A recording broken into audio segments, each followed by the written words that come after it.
talk about two concepts. Number one is static and dynamic IPs and private and public IPs. तो static and dynamic IPs में क्या फ़र्क होता है? static IP basically एक concept है जिसमें आप बाकायदा मैनुअली जो है जो सिस्टम्स हैं आपके उनकी आईपी आप डिसाइड कर रहे होते हैं और डाल रहे होते हैं, बट द थिंग इज़ वो फिक्स होती है। और ये बेसिकली आप तब यूज़ करते हैं, जैसे अगर मैं एक बात करूँ, एक नेटवर्क है।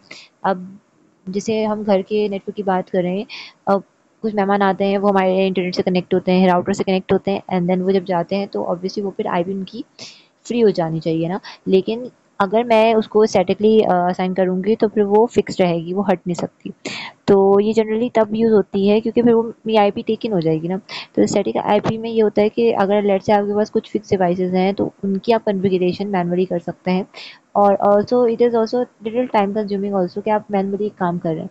डायनेमिक उसमें बहुत ईज़ी होती है आपके लिए कि आपको करना नहीं पड़ता, ये ऑटोमेटिकली हो जाती है। DHCP is generally responsible for that. और डायनेमिक आईपी में जैसे-जैसे आपके राउटर से यूज़र्स कनेक्टेड होते जाते हैं, उनको आईपी मिलती जाती है, जैसे-जैसे वो जाते चले जाते हैं वो एक उसका एक टाइम इंटरवल होता है, जिसके बाद वो चेक करता है, अगर वो यूज़र अवेलेबल नहीं होता तो फिर वो उस आईपी को फ्री कर देता है। अच्छा, उसके बाद बात आती है एक कॉन्सेप्ट और है प्राइवेट और पब्लिक आईपी का। तो प्राइवेट आईपीज़ ये होती हैं कि जैसे कि अगर मैं इंटरनेट की ही एग्ज़ाम्पल लूँ, तो इंटरनेट के एग्ज़ाम्पल में राउटर जो है हमारा, राउटर का जो डिफ़ॉल्ट गेटवे है, तो वो जो है वो एक राउटर जो है जो मोडेम से कनेक्टेड है, तो उसका एक यूनिक एड्रेस है जो कि पब्लिक आईपी एड्रेस है, जिसके ज़रिए हमारी रिक्वेस्ट जा रही है। तो लेट्स से अगर मैं और मेरे अलावा 2 अफ़राद और मेरा सेम राउटर यूज़ कर रहे हैं और हम इंटरनेट यूज़ कर रहे हैं डिफरेंट डिफरेंट अपने मोबाइल पे, तो हमारी जो मशीन्स को जो राउटर ने आईपीज़ दी हुई होंगी वो प्राइवेट आईपीज़ होंगी।